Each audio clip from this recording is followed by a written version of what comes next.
Pour les mecs, on peut être déçus de nous parce qu'on n'aura pas réussi à faire ce qu'on voulait faire de base. Yo les gars, yo les mecs, on se retrouve pour une toute nouvelle vidéo et une nouvelle vidéo débrief de ce match entre Bilbao et le Paris Saint-Germain. Match nul entre les deux équipes, match nul 0-0 et c'était un match nul. Avant que la vidéo débute les gars, avant que le débrief débute, oui je sais que j'ai 2 jours de retard, mais bon, j'avais quand même envie de le faire le débrief parce que le jour même je pouvais pas le faire, mais j'ai revu le match les gars, j'ai revu certaines actions qui m'ont flagré, ça a été flagrant les gars et j'avais envie de faire ce débrief et j'en ai besoin de faire ce débrief parce qu'il y a eu des choses qui ne vont pas, il y a des choses qui ne vont pas dans ce Paris Saint-Germain là et dans la communauté également et il faut qu'on en parle. Avant que la vidéo débute, n'hésitez pas à vous abonner, liker, partager et commenter. On est tout de suite parti et on va commencer. Là on va analyser du coup la composition et je vais dire aussi ce qu'il n'y allait pas durant le match. Ça va être peut-être un débrief un petit peu plus long, un petit peu plus court, ça dépend de comment je parle, si je parle vite ou lentement. Bref, installez-vous confortablement et on est tout de suite parti. Alors la composition du Paris Saint-Germain les gars, elle s'affiche à l'écran immédiatement pour vous. C'était Savonov, Warren Zaïre-Emery, Marquinhos, Pacho, Nuno Mendes, João Neves, Vitinha, Fabian Ruiz, Bradley Barcola, Siny Mayulu et Gvichak Kvaratskhelia. Déjà la composition dans l'ensemble ça va, sachant que Warren a été titularisé parce qu'on le sait, Achraf Hakimi n'est pas là, il est blessé pendant longtemps, il va revenir après la CAN au Paris Saint-Germain, on espère pour le Maroc qui sera là à la CAN, mais bon, on sait que c'est compliqué parce qu'on n'a pas de vrai latéral droit de poste, de métier pardon, à part Achraf Hakimi du coup, donc c'est un petit peu compliqué de le suppléer, on sait que des fois il y a Neves qui peut y aller, on sait qu'il y a Warren également, donc là sur ce match là, Warren a été titularisé et il a fait un très bon match, on peut se le dire, il a fait un très bon match face à Nico Williams, il a été solide, il a pocket, on peut le dire, pas pocket comme Nuno Mendes qui a pocket la Yamal face au FC Barcelone, mais là c'était plutôt il a pocket, c'est-à-dire que Nico Williams n'a pas rapporté plus de danger habituellement, il n'a pas été plus fort qu'habituellement, donc c'était compliqué pour Nico Williams face à Warren Zaïre-Emery et c'est tout ce qu'on lui a demandé, on lui a demandé d'être solide défensivement, d'essayer d'apporter offensivement, mais on sait que ce sera pas comme Achraf Hakimi qui apportera, il apportera pas aussi bien que Achraf quand il le fait, donc voilà, on le sait que Warren c'est compliqué, on sait que c'est compliqué de remplacer Achraf Hakimi parce que personne n'a le niveau d'Achraf Hakimi à l'heure actuelle et encore moins au Paris Saint-Germain. Donc on sait à quel point c'est compliqué de remplacer Achraf Hakimi, mais Warren pour moi l'a très bien fait mercredi. Donc ça encore une fois Warren on peut rien dire. Après les gars quand on regarde l'attaque, Barcola, Mayulu, Kvara, on se dit on peut pas faire mieux parce qu'on a Gonzalo Ramos, mais on le sait que quand Gonzalo Ramos commence un match c'est pas exceptionnel, on a Ali mais bon voilà, parce que quand il commence un match c'est pas non plus exceptionnel, on a Désiré Doué mais il revient de blessure, donc techniquement l'attaque c'est ce qu'il fallait faire. Après moi les gars je vous le dis, je n'ai jamais été dans le train Mayulu, je n'ai jamais été dans le train Mayulu, vous l'avez vu, vous l'avez peut-être vu sur mes anciens débriefs, mais Mayulu je sais pas, moi il y a quelque chose que j'arrive pas dans ce style de jeu, il est jeune et tout, moi franchement Mayulu les gars je suis désolé mais j'y arrive pas. Et encore une fois mercredi les gars c'était compliqué pour Mayulu parce qu'il y avait des actions, c'était compliqué, il a eu 2 occasions franches, c'était compliqué pour lui, il n'a pas réussi à les concrétiser, dont une en première mi-temps où il tire sur le goal, Unai Simon réalise une parade exceptionnelle et la balle ne va pas dans les buts mais va sur le côté c'est-à-dire en corner, et en deuxième mi-temps, l'action où João Neves se fait pousser, ça on en parlera après, et derrière la balle arrive et il doit juste faire une reprise ou une frappe bien et Unai Simon arrive à sortir un arrêt et il a loupé, mais ça pour moi il doit la mettre, ça pour moi c'est Mayulu, je suis désolé mais il doit la mettre parce que c'est une occasion pour te mettre devant, c'est une occasion pour te mettre devant, mais si on parle de cette action là pour te mettre devant et si moi j'en veux à Mayulu pour cette action là, mais Barcola je te déteste alors. Mais Barcola je te déteste si on réfléchit dans cette logique, parce que Bradley Barcola qui nous loupe une action alors que t'as Gvichak Kvaratskhelia qui est tout seul, alors peut-être que tu ne le vois pas, peut-être qu'il est pas dans ton champ de vision, mais au moins fais ta spéciale où t'enroules le petit filet, là tu mets de la puissance, tu mets trop de force, tu tapes la barre et on entend que la barre elle a vraiment été bien tapée, mais il doit s'appliquer quand t'es à 2 mm des buts, t'es comme ça, t'es en face du but, tu dois t'appliquer et ça les gars c'est normal, c'est le minimum de t'appliquer en face, et puis soit tu t'appliques et t'es sûr à 100% et tu frappes et que tu vas marquer, soit tu la décales, parce que quand tu vois Kvara qui est tout seul qui fait ça m'a rappelé l'action où Mbappé va tout seul et face à la Juventus où il y avait Neymar qui était tout seul et qui n'a pas été servi.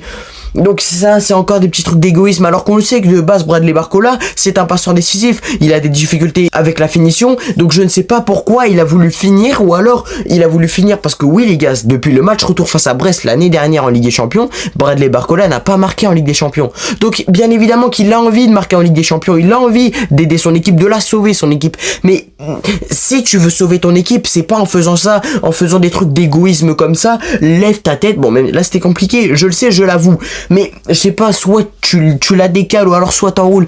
Bref, Barcola, c'était compliqué. Pourtant, il a apporté offensivement. C'est lui qui a apporté offensivement en première mi-temps et en deuxième mi-temps. C'est lui qui a apporté offensivement, qui a accéléré le jeu, etc. Maintenant, il a pas réussi à finir. C'est dommage. En vrai de vrai, c'est dommage pour Bradley Barcola. Mais donc voilà, si on revient sur la composition, Savonov qui a été titulaire, Chevalier, on le sait qu'il n'était pas dans le groupe.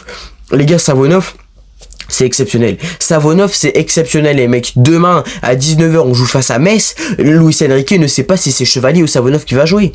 Les gars, Savonov a imploré un respect, a imploré quelque chose, il a imploré quelque chose, les gars, parce qu'on crachait sur lui. Savonov, on crachait sur lui, et beaucoup ont craché sur lui, que notamment moi, et Chevalier, les gars, parce qu'en fait, il a fait une bonne perf face à Rennes, si je me trompe pas, et ça a commencé à dire, ah ouais, Chevalier, t'es nul, etc., on va mettre Savonov, il est un Chevalier. Calmez-vous, on s'est dit, ah ouais, on va tester Savonov, face à Bilbao, on va voir s'il est prêt pour les grands rendez-vous.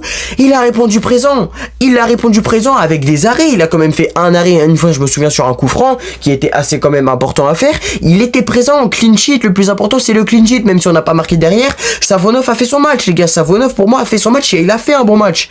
Maintenant, bon, devant ça n'a pas concrétisé les actions, mais Savonov a fait son match. Donc ça pour moi, il n'y a rien à dire. La défense, Mendes, Pacho, Marquinhos qui est sorti, pour ça on en parle après, mais Pacho et Nuno Mendes c'était bien, mais Mendes, il manquait le Nuno Mendes qu'on aime bien voir, il manquait l'apport offensif de Nuno Mendes, parce qu'on sait que Nuno Mendes c'est un latéral offensif, c'est un latéral qui monte beaucoup, et quand il y a Achraf c'est l'un des deux. Là il n'y a pas Achraf, donc peut-être qu'il aurait dû en profiter de monter beaucoup plus, parce qu'il est monté quelques fois, mais pas assez. Il aurait dû monter beaucoup plus, comme ça Warren le couvrait, il passe une défense à 3. Donc pour moi Mendes c'était plus compliqué, et Pacho pour moi derrière c'est une valeur sûre. Pacho est exceptionnel, les mecs, Pacho est exceptionnel. Et puis après Marquinhos qui est sorti, qui s'est fait écraser le pied. Mais comment tu ne mets pas carton rouge? Au bout d'un moment les arbitres il faudrait arrêter. Parce que là on se fait voler deux grosses fautes, un carton rouge et un penalty. Et encore des fois il y a des petites situations arbitrales qui sont litigieuses, mais les arbitres au bout d'un moment je ne sais pas, mais il y a une VAR qui existe, t'aurais pu aller voir la VAR pour les deux actions, pour le carton rouge et pour le penalty. L'arbitre est allé voir la VAR à aucun moment.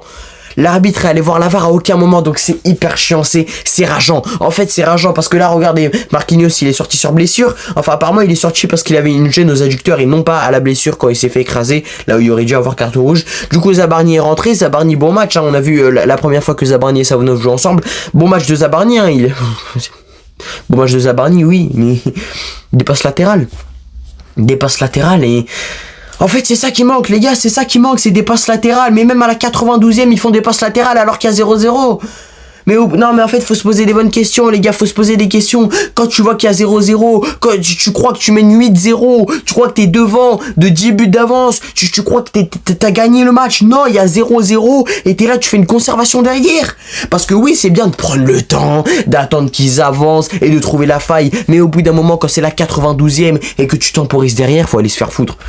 Les gars, parce qu'au bout d'un moment, c'est bien beau de garder la balle, mais qui va apporter cet élément déclencheur là? Qui va apporter cette vitesse? Parce que Barcola, quand il est sorti, je me suis dit, mais qui va apporter offensivement? Parce que c'est lui qui a accéléré le jeu, les gars. Donc je me suis dit, mais comment on va faire? Et quand Zabarni est rentré, passe latérale, passe derrière, passe latérale. C'était compliqué les gars quand Zabarni est rentré. Bon, je peux pas dire qu'il a fait un mauvais match parce que voilà quoi. Mais passe latérale, c'est chiant les gars, on va pas se mentir, les passes latérales c'est chiant au bout d'un moment. Donc franchement Zabarni, compliqué pour Zabarni. Après au milieu de terrain, on a eu Vitinha, João Neves et Fabian Ruiz. C'est le milieu habituel. Beaucoup de monde dit que Fabian Ruiz a fait un bon match. Pour moi les gars, Fabian, c'était nul. Les gars, pour moi, Fabian, c'était nul. Ok, c'est bien, il se projette vers l'avant. Mais derrière, regardez ce qu'il fait. Vers l'avant, les gars. Pour moi, non, Fabian, c'était compliqué. C'était pas au niveau. Pour moi, Fabian Ruiz n'a pas été au niveau du Paris Saint-Germain. Pour moi, Fabian Ruiz n'a pas été à son propre niveau. Pour moi, Fabian Ruiz a flop et passé totalement à côté de la rencontre. Oui, c'est bien, il va devant, etc. Il essaye de faire des centres et tout. Mais c'est tout a été loupé. C'était compliqué. Vitinha qui n'arrivait pas à contrôler le jeu comme il le fait d'habitude. On l'a vu beaucoup moins. Le mercredi, les gars, on l'a vu beaucoup moins. João Neves, pour moi, ça a été l'élément clé du milieu de terrain. Ça a été le meilleur milieu de terrain pour moi dans ce match. Mais Vitinha et Fabian, c'était compliqué. Fabian, c'était beaucoup plus compliqué que Vitinha parce que Vitinha n'a pas fait un mauvais match. Pour moi, Vitinha, on le voyait juste moins. Mais Fabian, pour moi, il a fait un mauvais match. Fabian, c'était compliqué. Il n'y arrivait pas, les gars, offensivement. On l'a vu même à la 86e ou 84e, je sais pas. Il a une occasion, une double occasion. Il frappe. Premier arrêt de Unai Simon et deuxième, il frappe. Et puis après, il y a un sauvetage sur la ligne. Donc voilà, ça, c'est dommage pour Fabian. Il aurait pu marquer et faire taire ma bouche. Mais bon, il a pas réussi, malheureusement. Donc voilà, après l'attaque, Barcola. Bon, j'ai déjà parlé de Barcola. Mayoulou, j'ai déjà parlé de Mayoulou. Et Guevara, c'est compliqué en fait. Quand tu mets Barcola à droite c'est compliqué, même si ça va, et quand tu mets Guevara à droite c'est compliqué. En fait Guevara il ne sait pas jouer autre part qu'à gauche, parce que Guevara c'était compliqué, il se plaint à chaque fois de jamais recevoir le ballon, on le voit, il fait ça, il fait tout le temps ça, mais des fois il a raison Guevara, mais des fois il abuse Guevara, il a pas été au niveau. Pour moi il aurait dû apporter plus offensivement. Non, les gars c'était compliqué, non c'était décevant comme sur la miniature, c'était décevant les gars, on n'y arrivait pas. On n'a pas réussi, mercredi, on n'a pas réussi à être à la hauteur. Résultat des courses, on est 3ème de Ligue des Champions, derrière le Bayern et Arsenal. Arsenal qui est à 18 points si je me trompe pas, nous on est à 13 et le Bayern est à 15 si je me trompe pas. Donc il y a moins d'un faux pas du Bayern, on peut peut-être aller arracher cette 2ème place. Arsenal qui conforte bien leur première place, bravo à eux, les deux équipes qui ont gagné. Maintenant il va falloir gagner, hein. Il nous reste un déplacement au Sporting, ça va pas être simple les gars, et un match à domicile face à Newcastle, et j'espère que là va falloir faire l'affaire les gars. De toute façon on n'a pas le choix, là on n'a pas le choix les gars, on est obligé de gagner ces deux matchs. On est obligé de gagner ces deux matchs. Si on veut recevoir au match retour, il va falloir qu'on gagne ces deux matchs. Si vous voulez recevoir au match retour, il va falloir qu'on gagne ces deux matchs. Et pourquoi pas essayer d'arracher une place dans le top 2. Parce que là, à l'heure actuelle, on est 3ème. On est content. On est content d'être 3ème tant qu'on est qualifié, tant qu'on est dans les 8 premiers et tant qu'on évite les barrages. C'est le principal. Mais au bout d'un moment, quand t'es 3ème, c'est un petit peu rageant. Et il faudrait essayer d'aller chercher cette place de 2ème, de détrôner le Bayern Munich, même si on le sait que ça va être compliqué, hein. On sait que ça va être compliqué. Donc va falloir vraiment qu'on gagne face au Sporting et face à Newcastle. Les deux matchs pour moi vont être très importants et intéressants à suivre. C'est la fin de cette vidéo. J'espère que vous avez kiffé ce débrief les gars. On se retrouve très vite pour une nouvelle vidéo ou un nouveau live. Voilà, désolé mon débrief est sorti en retard, mais bon c'est comme ça les gars, en tant que j'ai sorti un débrief. J'avais envie de parler de ce match, j'avais envie de faire un débrief. Peut-être que j'ai oublié des choses, pourtant j'ai réanalysé les matchs, enfin pas tout le match entier, mais j'ai regardé des actions que je voulais voir parce qu'il y avait des trucs et tout. Donc voilà, on se retrouve très vite pour une nouvelle vidéo ou un nouveau live demain, normalement débrief du match PSG-Metz, le match est à 19h, bref c'est inquiétant. À très bientôt pour une nouvelle vidéo ou un nouveau live. Ciao, peace, ciao les mecs, bye bye.